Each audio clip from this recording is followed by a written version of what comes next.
Apa khabar semua? Kita bertemu lagi dalam mata pelajaran Bahasa Melayu tahun 5. Tema kita pada hari ini ialah tema 5, Jati Diri, Patriotisme dan Kewarganegaraan. Unit 15, Keranamu Malaysia. Tajuk pada hari ini ialah Bahasa Asas Kewarganegaraan. Kemahiran yang kita pelajari pada hari ini ialah kemahiran mendengar dan bertutur. Standard kandungan 1.2 bertutur untuk menyampaikan maklumat dan idea bagi pelbagai tujuan.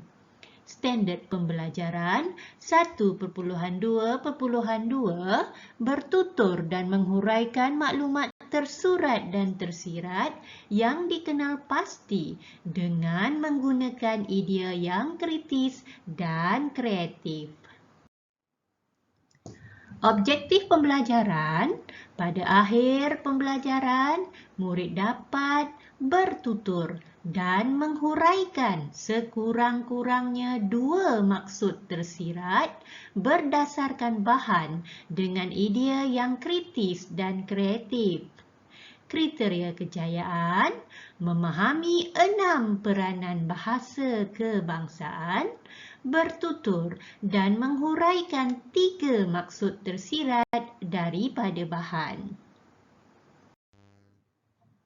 Baiklah murid-murid, sekarang kamu boleh rujuk buku teks halaman 109. Dalam teks tersebut, ada petikan bertajuk Bahasa Asas Kewarganegaraan.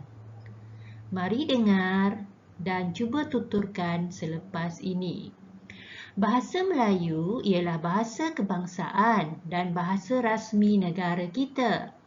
Kedudukan bahasa Melayu sebagai bahasa rasmi termaktub dalam Akta Bahasa Kebangsaan 1963 Palang 67. Baiklah murid-murid, sekarang mari kita lihat 6 peranan bahasa kebangsaan. Ya, apakah dia 6 peranan bahasa kebangsaan? Yang pertama, sebagai bahasa pentadbiran. Jadi, bahasa Melayu wajib digunakan dalam semua urusan rasmi pentadbiran kerajaan. Peranan yang kedua, bahasa Melayu sebagai bahasa perhubungan. Bahasa Melayu digunakan dalam perhubungan antara masyarakat yang berlainan bangsa. Ketiga, bahasa Melayu sebagai bahasa perundangan. Bahasa Melayu digunakan dalam semua urusan perundangan.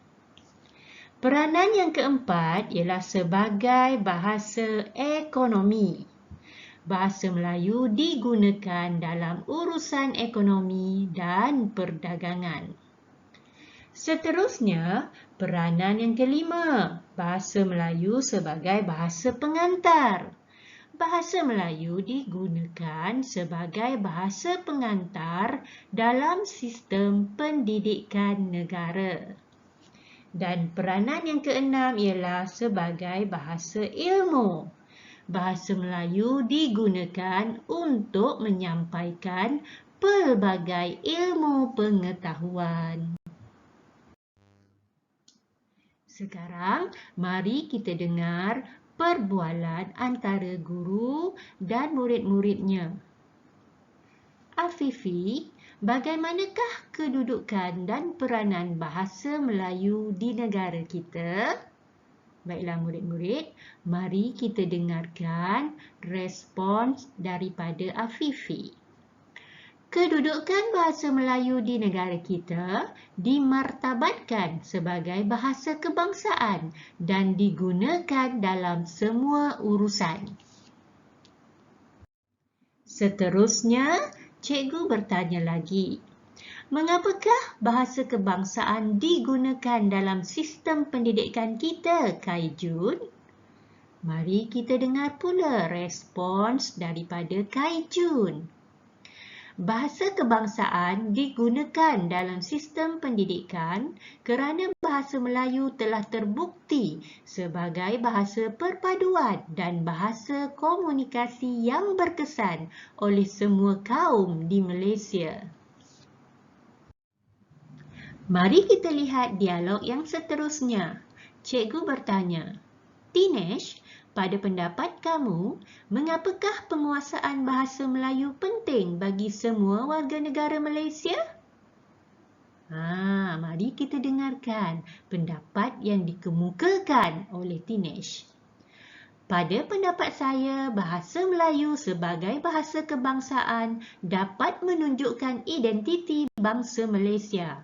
Sesiapa yang bertutur akan menunjukkan jati diri yang baik sebagai rakyat yang cinta akan tanah air. Baiklah murid-murid, tentu sekarang kamu telah tahu bahawa bahasa Melayu mempunyai peranan yang sangat penting kepada kita. Jadi, pelajarilah bahasa Melayu dengan tekun dan gunakanlah bahasa Melayu dengan sebaik-baiknya.